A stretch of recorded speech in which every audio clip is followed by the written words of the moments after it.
Hello everyone. Today I will discuss price discrimination यानी कीमत विभेदीकरण। इसके पहले हम लोग डिफरेंट मार्केट्स पढ़ चुके हैं, जैसे perfect competition market, monopolistic market and monopoly. जो प्राइस डिस्क्रिमिनेशन की बात करते हैं तो प्राइस डिस्क्रिमिनेशन जो है ये प्रैक्टिस किया जाता है मोनोपोली मार्केट में। इस बाजार मोनोपोली मार्केट में जो है प्राइस डिस्क्रिमिनेशन किया जाता है, यानी कीमत विभेदीकरण जो इसी से पता चलता है ये कि जो मोनोपोलिस्ट है अपने आइडेंटिकल गुड्स के लिए, सिमिलर प्रोडक्ट के लिए अलग अलग अपने कस्टमर से अलग अलग प्राइस वसूल करता है। इसमें क्या होता है, प्राइस डिस्क्रिमिनेशन के डिग्रीज होते हैं, जैसे फर्स्ट डिग्री है, सेकेंड डिग्री है और थर्ड डिग्री है, यानी कि तीन क्रम होते हैं इसका प्राइस डिस्क्रिमिनेशन का, उसका हम डिस्कस करेंगे। अभी ये समझना है कि प्राइस डिस्क्रिमिनेशन क्या होता है, यानी कि मोनोपोली मार्केट में ये जो है प्रैक्टिस किया जाता है कि अलग अलग कस्टमर से सेम गुड्स के लिए, आइडेंटिकल गुड्स के लिए, सिमिलर प्रोडक्ट्स के लिए जो है प्राइस वसूल किए जाते हैं। मोनोपोलिस्ट कैसे वसूल करता है कि उसका जो है कीमत पर पूर्ण नियंत्रण होता है। वो सिंगल सेलर होता है। मोनोपोली मार्केट में कोई और सेलर नहीं आ सकता है क्योंकि रिस्ट्रिक्टेड एंट्री होता है, इसलिए कोई और जो है सेलर या फर्म जो है मोनोपोली मार्केट के अंदर नहीं आ सकता है। तो वो चूंकि सिंगल सेलर है तो उसका कीमत पर पूर्ण कंट्रोल होता है, जिसकी वजह से वो प्राइस डिस्क्रिमिनेशन करता है। अब आते हैं कि इसको यदि हम डिफाइन करें तो कैसे करेंगे। When a monopolist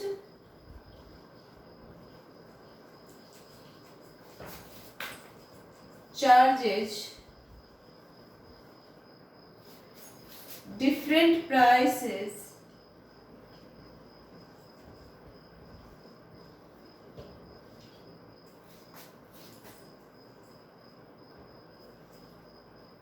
for similar products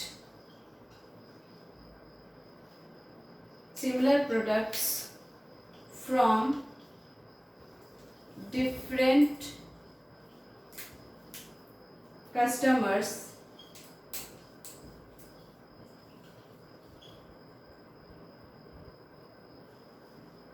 is known as situation of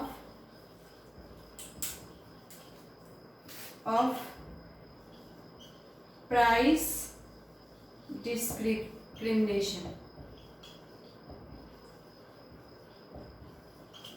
यानी एक मोनोपोलिस्ट अलग अलग प्राइस अपने सिमिलर प्रोडक्ट्स के लिए जब अलग अलग कस्टमर से वसूल करेगा, उसी को हम बोलते हैं प्राइस डिस्क्रिमिनेशन या कीमत विभेद।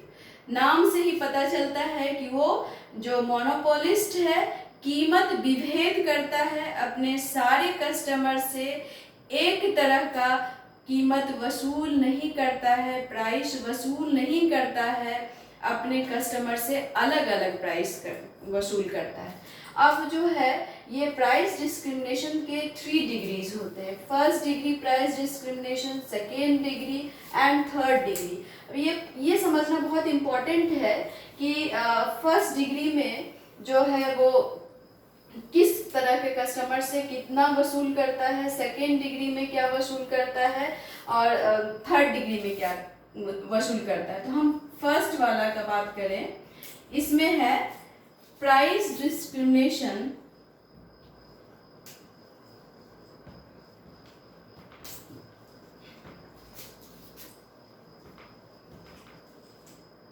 of the first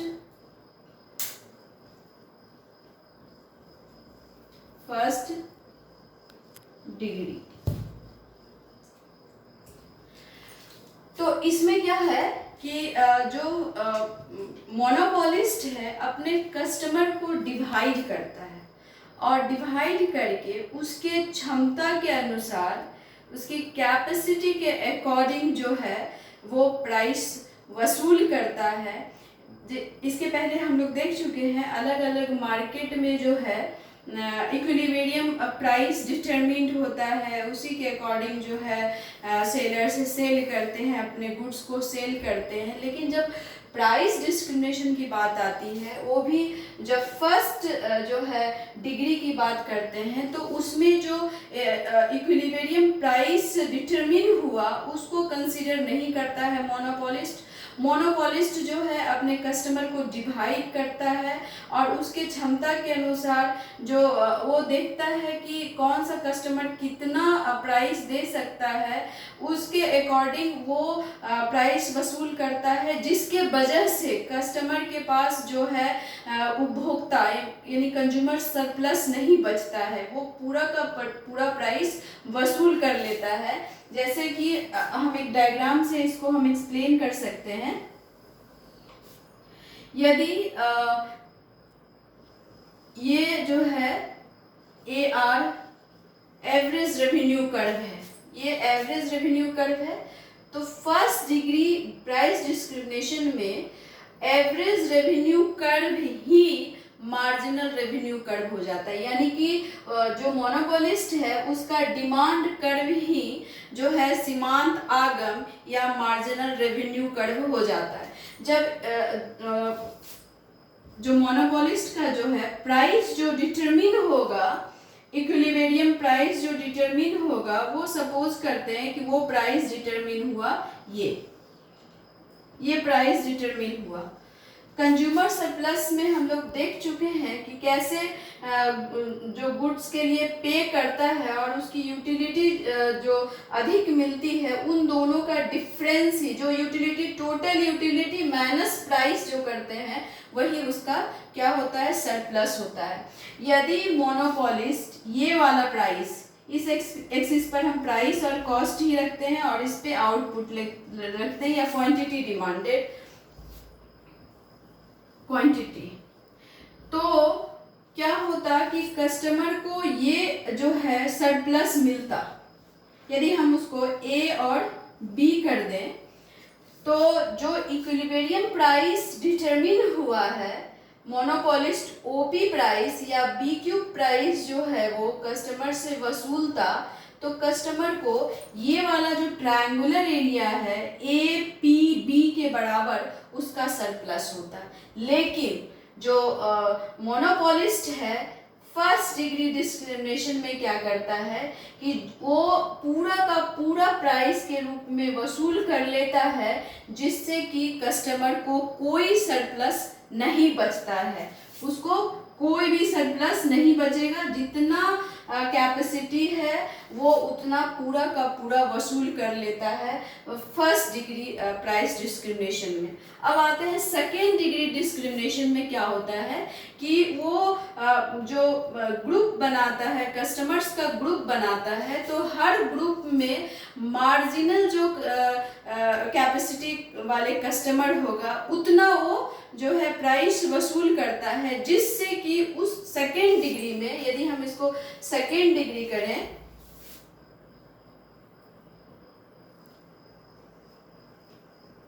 price discrimination of the second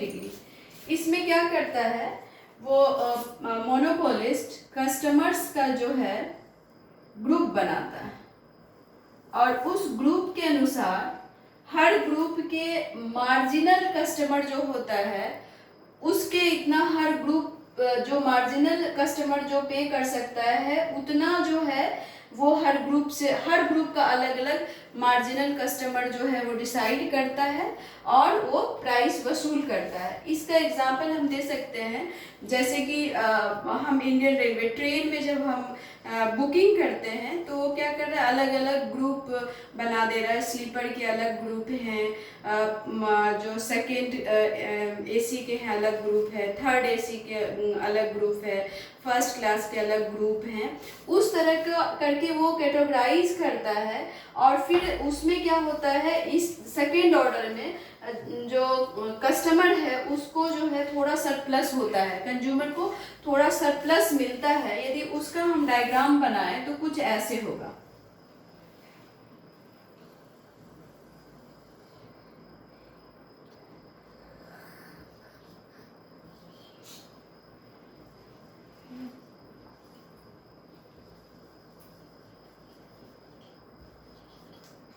यदि उसका ये डिमांड कर्व है तो फर्स्ट यदि वो प्राइस ऐसा रखता, ऐसा,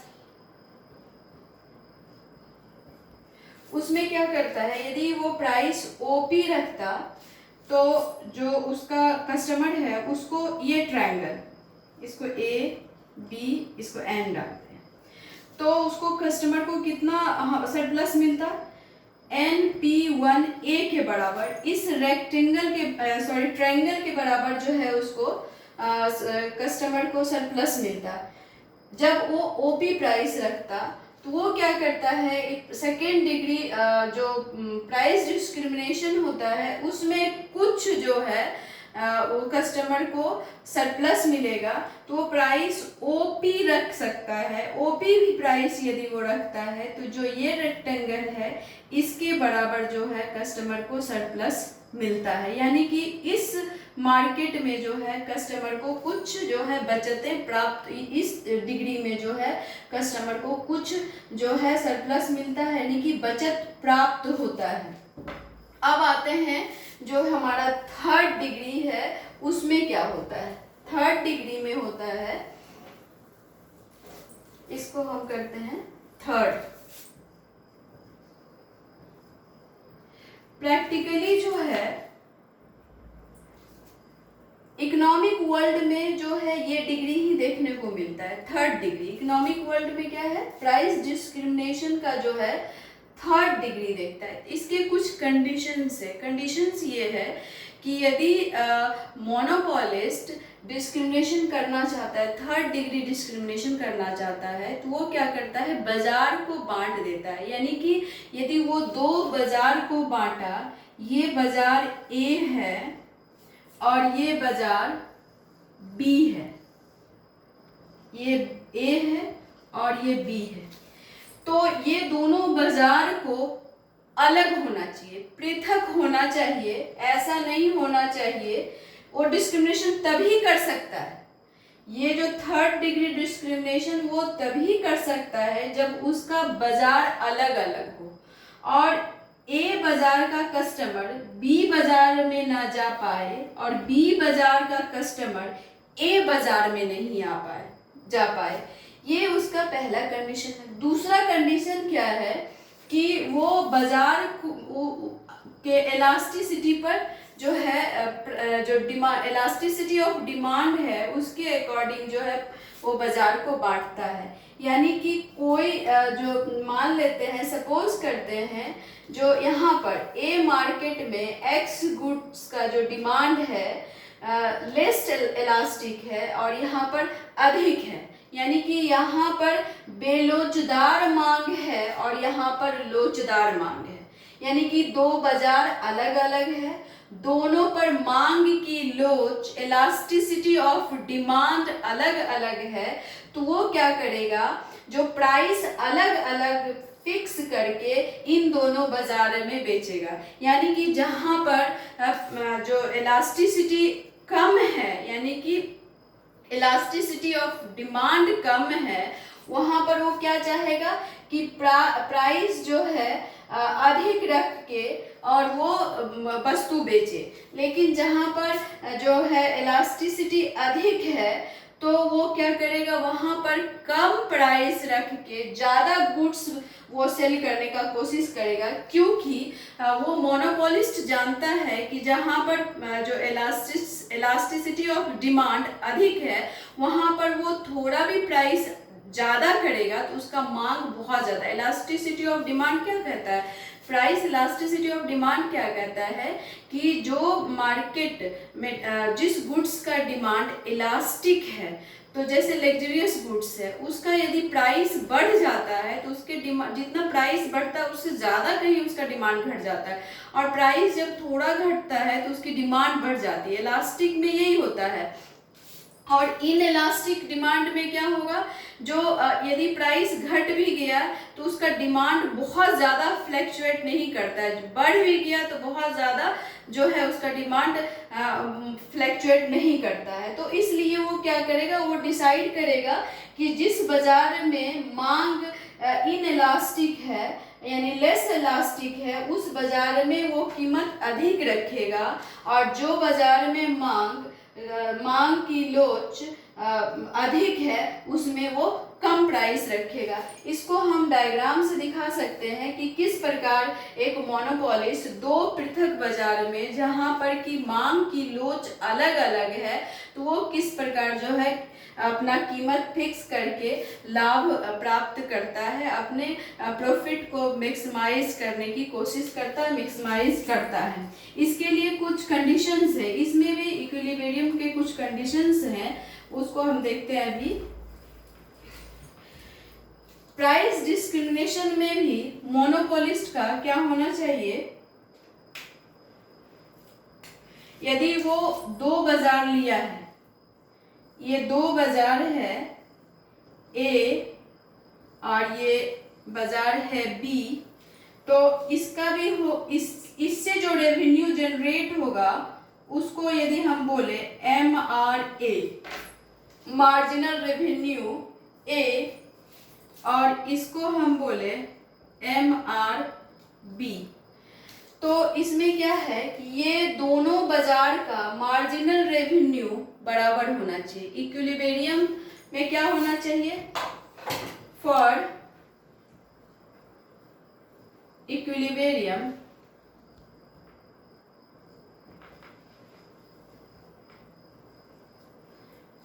ये होना चाहिए MRA is equal to MRB, यानी कि ये दो मार्केट है ए और बी, मार्केट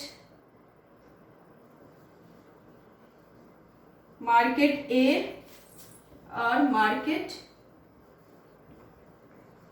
बी, इन दोनों का जो है ये सेम हो जाए। दूसरा क्या है, और सब मार्केट में भी हम देख चुके हैं कि जो मार्जिनल कॉस्ट है वो इसके बराबर होना चाहिए। तो इस मार्केट में भी क्या होना चाहिए, MRA is equal to MRB is equal to total marginal cost, ये होना चाहिए।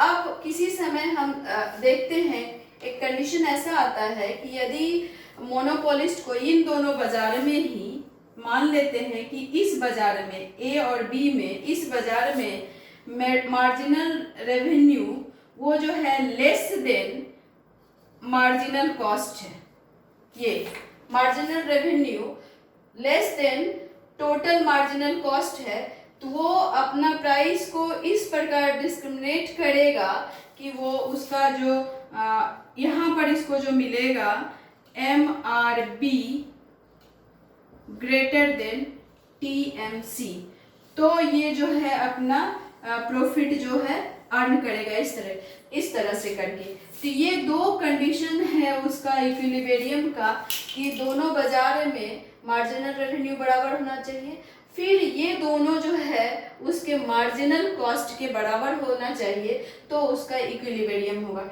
इसको यदि हम डायग्राम से दिखाएं तो इस प्रकार दिखा सकते हैं। अब हम देखते हैं डायग्राम से जो थर्ड डिग्री था डिस्क्रिमिनेशन का, प्राइस डिस्क्रिमिनेशन का मोनोपोलिस्ट का, तो हम देखते हैं डायग्राम से दिखाते हैं इक्विलिब्रियम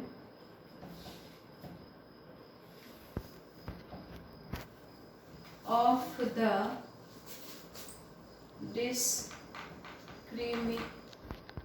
discriminating monopolist।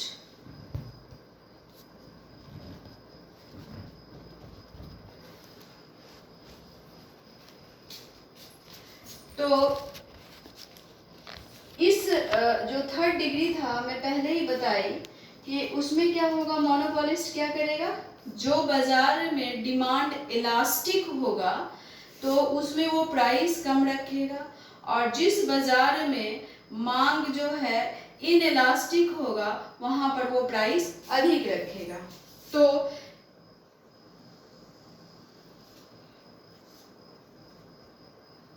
वो ऐसा कुछ अपना बाजार को बांटेगा। हम ये सपोज करते हैं कि ये जो है यहाँ पर उसका इक्विलिब्रियम प्राइस डिटरमिन्ड होता है वो ऐसे,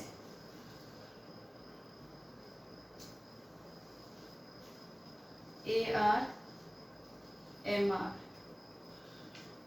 और उसका जो है इक्विलिब्रियम जो है प्राइस E, यहाँ पर उसका इक्विलिब्रियम होता है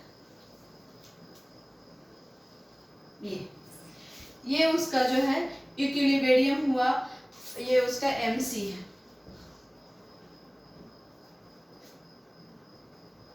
यहाँ पर उसका क्वांटिटी। अब जो ये क्वांटिटी है, इसी क्वांटिटी OQ को वो देख लिया है उसका कितना क्वांटिटी का डिमांड हो रहा है मार्केट में, तो वो देख रहा है कि उसका OQ क्वांटिटी का डिमांड हो रहा है। तब इसी OQ क्वांटिटी को वो इस तरह से डिस्ट्रीब्यूट करेगा दोनों बाजार में, इलास्टिक जहाँ पर कि डिमांड इलास्टिक है और जहाँ पर इनइलास्टिक है। तो वो क्या करेगा कि फर्स्ट सपोज करते हैं A बाजार में जो उसका डिमांड है इनइलास्टिक है, वहाँ पर क्या करेगा, वो प्राइस अधिक रखेगा, यानी कि वहाँ पर लोच का कमी है, लोच का जहाँ पर जो बाजार में इलास्टिसिटी कम होगा डिमांड का, तो उसका जो डिमांड कर्व होगा थोड़ा ज़्यादा वर्टिकल होगा। तो यहाँ पर जो है उसका डिमांड कर्व कुछ ऐसा होगा, ये है MR और ये है AR, और वो जो है डिमांड जो रखेगा वो ज़्यादा रखेगा। हम सपोज करते हैं कि ये वाला उसका प्राइस ज़्यादा रखेगा OQ, और उसने जो है प्राइस ये रखा OP प्राइस रखा, इस एक्सिस पर प्राइस ही है। वो क्या किया, यहाँ पर प्राइस चूंकि यहाँ पर इलास्टिसिटी इनइलास्टिक है मांग, यानी कि लोच का इसमें कमी है, तो उसने क्या किया, क्वांटिटी OQ सेल करा और प्राइस OP रखा। जो दूसरा बाजार B है वहां पर जो है डिमांड इलास्टिक, तो डिमांड इलास्टिक है, तो जो AR और MR उसका डिमांड कर्व है थोड़ा वाइड जाएगा, Y एक्सिस से थोड़ा अधिक वाइड जाएगा।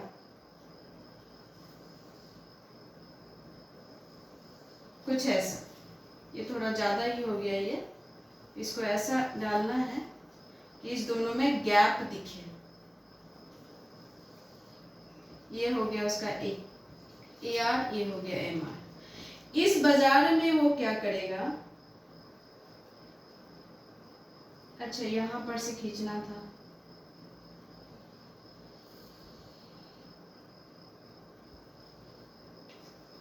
ये प्राइस रखें। तो हम इस बाजार में क्या देख रहे हैं, यहाँ पर थोड़ा सा ये जो लाइन है वो यहाँ से खिंचाएगा, हमारा लाइन जो है थोड़ा डिविएट हो गया है, तो ये ग्राफ जो है ये रॉन्ग हो जाएगा, यहाँ से ये ऐसे करके जाएगा, उसको दिखाना पड़ेगा। मैं इसको फिर से ड्रॉ करके दिखाती हूँ कि ये कैसे होगा।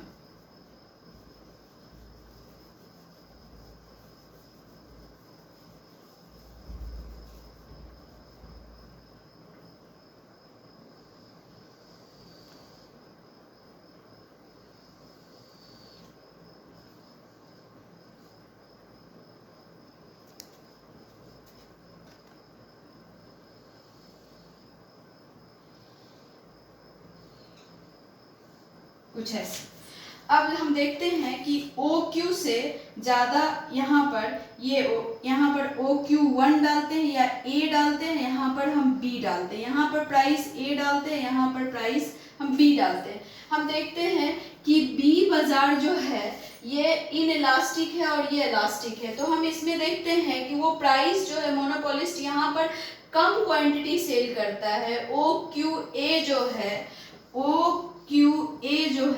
वो लेस देन है OQB।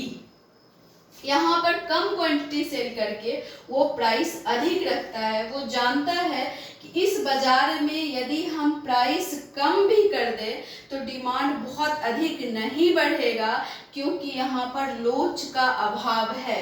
लेकिन B बाजार में वो जानता है कि ये बाजार में मांग जो है लोचदार है, तो इसलिए वो क्या किया है, कीमत को कम रख के और वो ज़्यादा क्वांटिटी बेच रहा है। इस तरह से जो मोनोपोलिस्ट है दो बाजारों के बीच जो है डिस्क्रिमिनेशन करता है, अलग अलग कीमत वसूल करता है।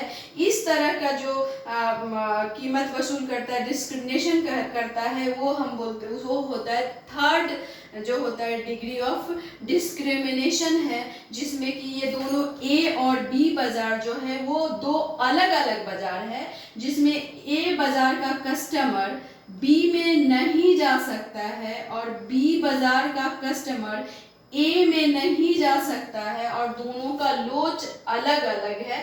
तो इस तरह से हम देखते हैं कि मोनोपोलिस्ट जो है प्राइस डिस्क्रिमिनेशन करता है।